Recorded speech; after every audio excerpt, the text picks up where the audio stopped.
आपण पाहताय प्राध्यापक डॉक्टर मच्छिंद्र सत्य यांचे लोकसंवाद न्यूज. सत्य जे तुमच्या समोर.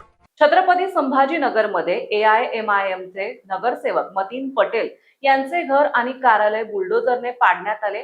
महानगरपालिकेने ही कारवाई अनधिकृत बांधकामाच्या प्रकरणात केली आहे. या कारवाईनंतर इम्तियाज जलील महापालिका आयुक्तांच्या कार्यालयात पोहोचले. जशी आमच्या नगरसेवकांच्या घर आणि कार्यालयावर कारवाई करण्यात आली, तसेच कारवाई सत्ताधारी नगरसेवकांच्या मालमत्तावर करण्यात यावी अशी मागणी जलील यांनी यावेळी केली आहे. काय हे की कमिशनर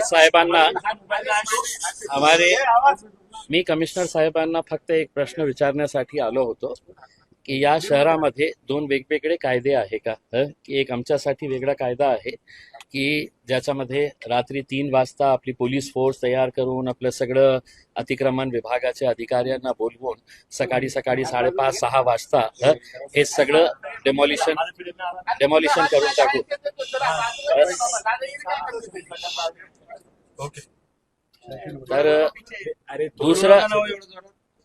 तर दुसरा एक मुद्दा हे होतं की आमच्याकडे ही खूप सारे एव्हिडन्सेस होते की जे दुसऱ्या पक्षातले जे कॉर्पोरेटर्स आहे जे निवडून आलेले आहे आणि त्यांच्या डॉक्युमेंट्स जे आहे ते डॉक्युमेंट्स महानगरपालिकेने आपल्या लेटर हेडवर दिलेले आहे की हे इलिगल कन्स्ट्रक्शन्स आहे, अनधिकृत बांधकाम आहे. आणि एका केसमध्ये तर त्यांनी इलेक्शन डिपार्टमेंटलाही पाठवलेले आहे की हे नाल्यावर तयार करण्यात आलेलं आहे, हे 3 मजला जे बिल्डिंग आहे ते अनधिकृत आहे आणि आता तुम्हाला यांच्या बाबतीत काय निर्णय घ्यायचा आहे ते इलेक्शन विभागाला असणे. प्रश्न हे उपस्थित होतो की हे जे आज नारेगावमध्ये जे बिल्डिंग पाडण्यात आलेली आहे, काय या शहरासाठी एक सिक्युरिटी थ्रेट होतं का, की काही मोठा घातपात होणार होता म्हणून रात्री हे काढण्यात आलं. आणि हे दुसरे जे कॉर्पोरेटर जे सत्ताधारी पक्षातले आहे त्यांचं सगळं एव्हिडन्स असल्यानंतरही 30 मार्च 2026 हे ऑर्डर पास करण्यात आलेलं आहे. मार्च, एप्रिल, मेचा अर्धा महिना गेलेला आहे. मग यांना का सवलत देण्यात येत आहे? कुणाच्या दबावाखाली हे काम करत आहे? आता नवीन कमिशनर साहेब आलेले आहे, यंग आहे आणि त्यांचा ट्रॅक रेकॉर्ड ही आम्ही माहीत केलेला आहे की कोल्हापूरमध्ये त्यांनी खूप चांगलं काम केलेलं आहे.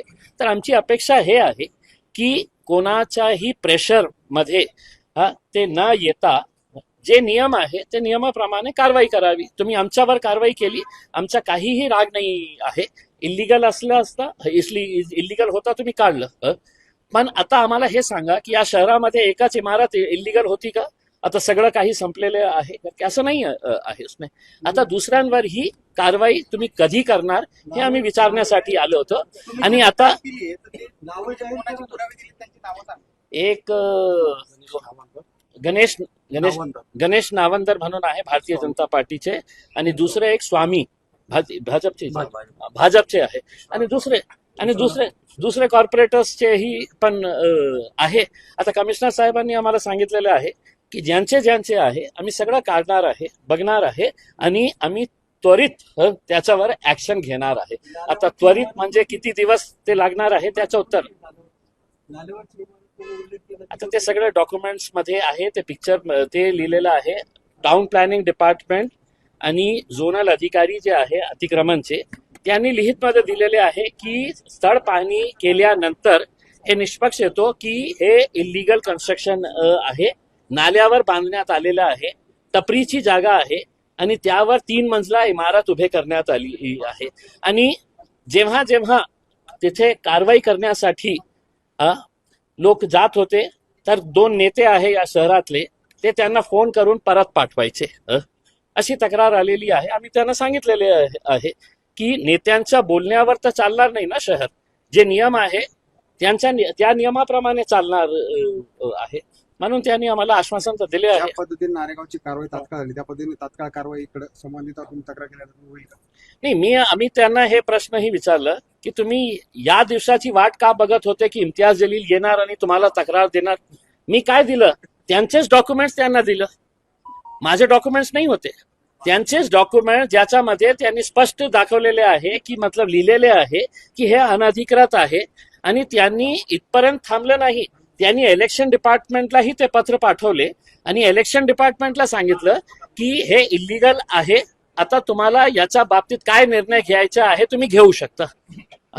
म्हणजे सगळं मॅनेजच आहे का उसमें? हे अतिक्रमण काढणार नाही, इलेक्शन कमिशन त्याच्या बाबतीत काही निर्णय घेणार नाही आणि सगळे नियम जे आहे ते आमच्यासाठी लागू आहे, हे तर होणार नाही ना.